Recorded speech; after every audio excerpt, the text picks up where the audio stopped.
My parents, you see, made my brother the head of our family's company, even though I was the one actually doing all the work. Then, after he drove it into the ground, they came to me, asking me to clean up his mess. Can you picture pouring over 10 years of your life into constructing something from scratch, only to then witness it being given to someone who never lifted a finger to deserve it? And then, when everything collapses, everybody expects you to come to the rescue. I can't tell if I'm furious now or just totally emotionally dead. However, let me go back to the start because I really feel I need to share this. When I was 16, my parents started a small family business, a local supply company right here in our town.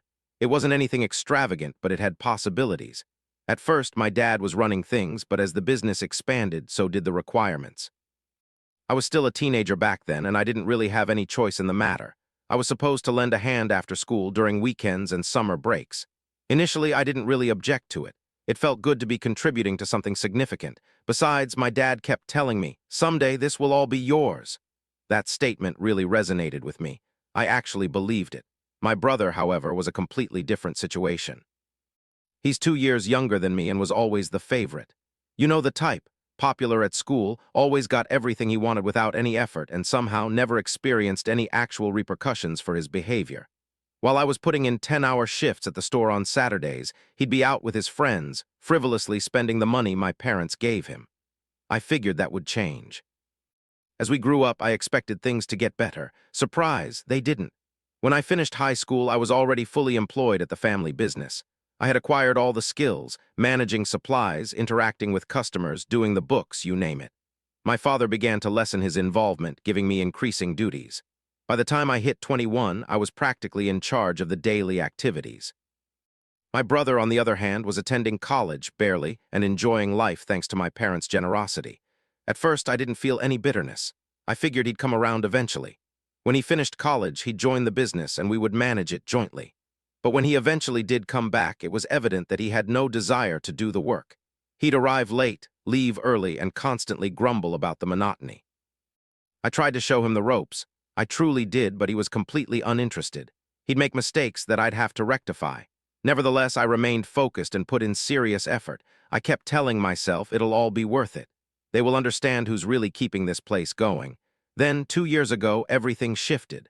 My parents called a family meeting to disclose they were going to withdraw from the business. They stated they wanted to relish their retirement and dedicate more time to traveling. I thought, fantastic, this is the moment they've been hinting at since I was 16. Finally, I'd get some acknowledgement for all my hard work. But instead, they hit me with a major surprise. They were appointing my brother as the new CEO. I was speechless. I just sat there in shock as they continued to talk.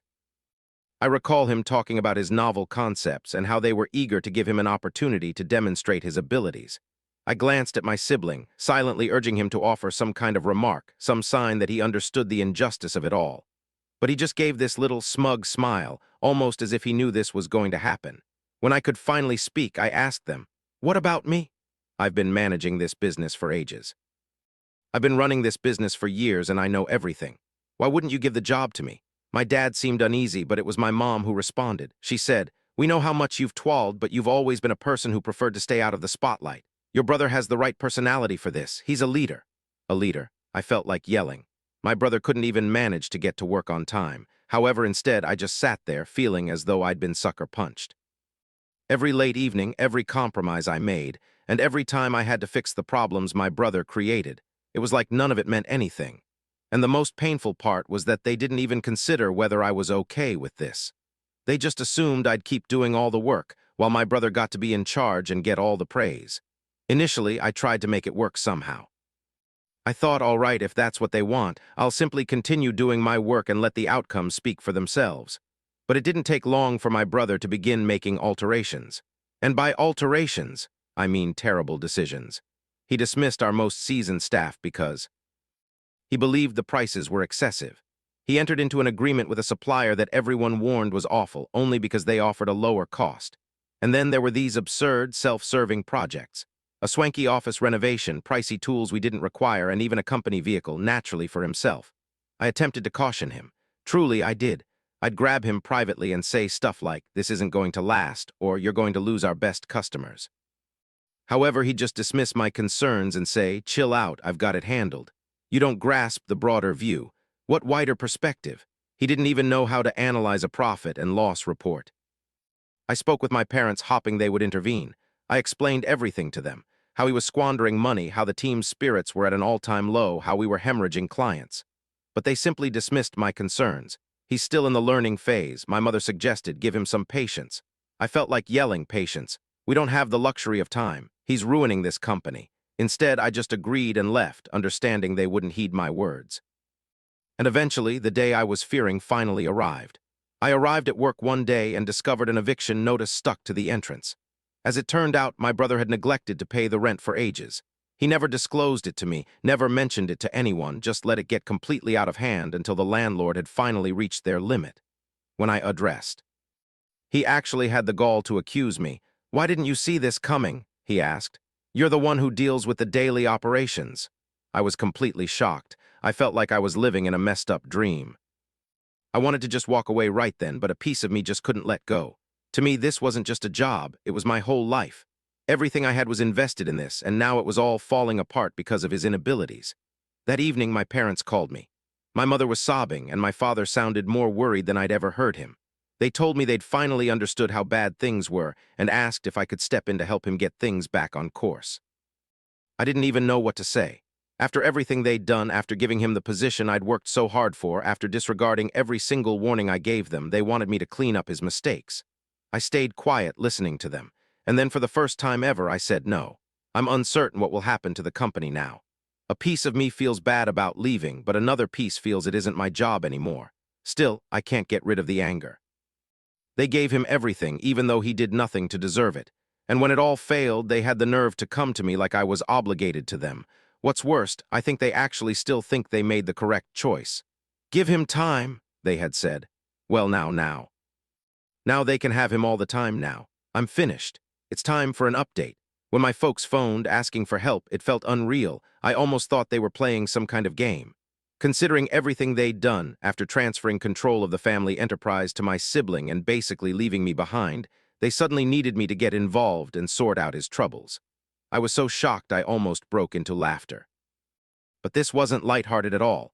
This was my actual reality, and it was coming apart because of their choices.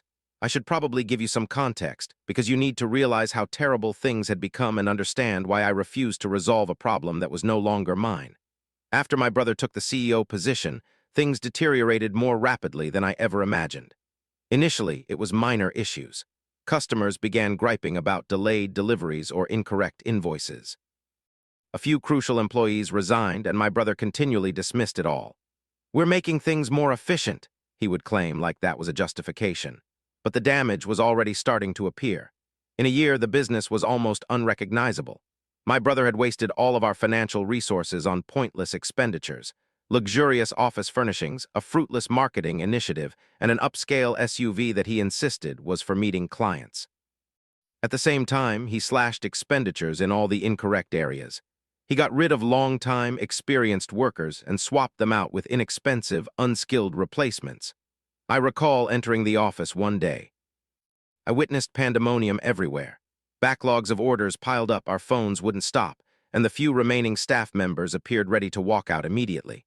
It was a truly awful situation, and it seemed like every caution I'd voiced had been completely disregarded. The last thing that pushed me over the edge was finding out he'd made a deal with a less-than-reputable supplier. I wasn't even aware of it until one of our customers called me directly. They contacted *me*, not him, to complain about broken items they'd gotten. When I questioned my brother about it, he just gave a dismissive gesture and said they were the most affordable choice. "You don't get how restricted our finances are right now." A restricted budget, yes. It was tight, certainly. He squandered the money on unnecessary things while neglecting the foundation of our business's success. I tried to talk to my parents once more, but they were still in disbelief. My father said, "He's learning, give him time." My mom then said, "You've always been the responsible one, can't you assist him?" That last remark really got to me. It felt like they expected me to act like a caretaker to an adult who'd had everything handed to him without having to work for it. Eventually, I understood that no matter how bad things got, they wouldn't accept what was really happening. They wanted so desperately to trust my brother's competence that they'd let everything crumble. Then came the phone call. It was my dad, and I could hear the terror in his voice. He informed me the business was about to declare bankruptcy. The vendors weren't getting paid, our top customers had departed, and a massive amount of debt existed that my brother had concealed from everyone. The bank was warning they would repossess things, and my folks were scared they would lose absolutely everything. "Please," my father pleaded, "we need you to come back and help us get this straightened out." My brother just needed a little bit of direction, my dad claimed. Initially, I couldn't even understand what he was talking about. Direction. It was far more serious than that. I couldn't just solve this with a few late nights and some spreadsheets. That company was a mess because of years of poor choices. Choices I had absolutely nothing to do with. I asked him plainly, "What about my brother? He's the CEO. Shouldn't it be his job to fix this?" There was a lengthy pause before my father conceded. "He's overwhelmed. He's not prepared for this level of responsibility," he finally said. That was when it finally dawned on me. They were finally conceding what I'd always suspected, that my brother had never been the best fit for the position. But instead of accepting blame for their choices, they wanted me to come in and pick up the pieces. I nearly agreed to it.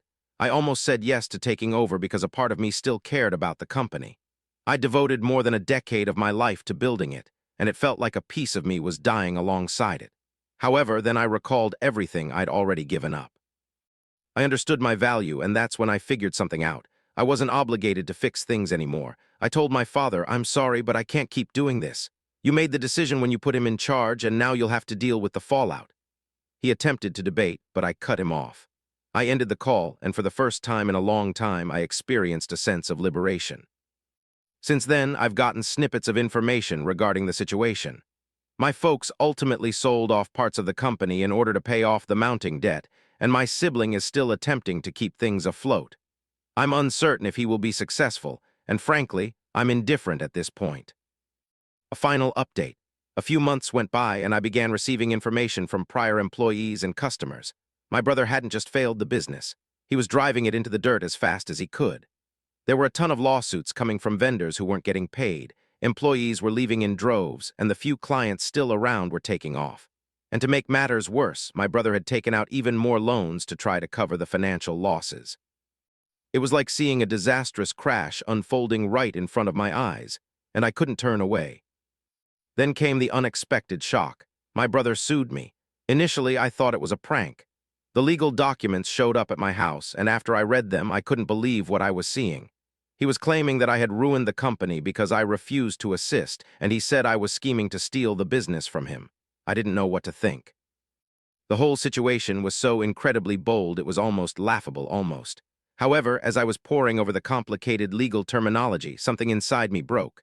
For such a long time, I'd chosen the path of least resistance. I'd stayed quiet, worked hard, and always tried to be the better person. But this time, this was too much. If he wanted a battle, I was finally prepared to give him one. The initial step I took was to find a lawyer. I located an attorney who specialized not just in business disagreements, but also had a reputation for aggressive tactics. I explained everything to them. My part in establishing the company, my brother's terrible leadership, the financial mess he'd created, and how preposterous his accusations were. My attorney looked at me and told me that if even some of what I was telling them was true, I had nothing to fret about. In reality, I might even gain an advantage. That's when my mind began to race with ideas. As much as I despised being involved in this situation, I realized I had a chance to not just protect myself, but also regain control of the company I'd built practically single-handedly. My brother might have officially been the CEO, but I possessed proof, literal records. I still possessed documentation of every late night spent working, every agreement I'd brokered, and every customer I'd acquired. I understood that business intricately, and I was ready to use every scrap of information I had to prove it. The day of the court appearance felt unreal. My brother arrived in an expensive suit, behaving as if he were invincible. However, the instant the hearing started, it was obvious. I felt completely overwhelmed. My attorney sprang into action, meticulously picking apart all the allegations he'd leveled at me. They displayed emails and texts where I'd cautioned him about his poor choices, messages he had completely disregarded. Former employees were called in, and they recounted how I'd managed to keep everything functioning well while he was neglecting his duties. They also obtained financial documents that revealed the sheer scale of the harm he had caused in such a brief period. However, the most impactful moment came when my lawyer questioned my brother regarding some of the decisions he'd made as CEO. He was questioned about things such as entering contracts with suppliers who were known to be unreliable and taking out huge loans without seeking input from anyone. His responses were, at their best, ambiguous, and at one point, he even attempted to place the blame on me for not providing sufficient support. The judge wasn't fooled, and frankly, nobody else in the courtroom was either. Ultimately, not only was his legal action against me dismissed, but the judge also delivered some very harsh criticisms about his lack of ability as a business manager. But it gets even more intriguing from there. During the trial, my lawyer uncovered something unexpected, a provision within the original business agreement that my parents had never shared with me. It was revealed that due to the company's financial position, I had the chance to purchase their shares at a greatly discounted price. My lawyer described it as a golden chance. I spent days agonizing over what to do. It seemed like seizing the business back would be the ultimate triumph, because it was what I had strived for all that time. But then again, did I actually want to re-enter the mess my brother had made? Ultimately, I chose to go for it. My parents and my brother weren't the reason, I did it for me. It was my opportunity to reconstruct something I had put my heart and soul into, but this time on my own conditions. Regaining command wasn't a simple task. The business was in a more dismal state than I thought, and there were times when I questioned whether I'd made a poor choice. However, bit by bit, I started to turn things around. I rehired some of the previous employees, contacted past clients to rebuild that trust, and simplified how things were done to eliminate needless expenses. It required more than a year of intense effort, but finally the business started flourishing once again. And this time it was truly mine. Not my parents', not my brother's, just mine. As for my brother, the last I knew, he was employed at a car dealership. My parents are still annoyed that I took over the business, even though they're the ones who allowed it to fail initially. At the moment, we don't speak, but honestly, I'm fine with that.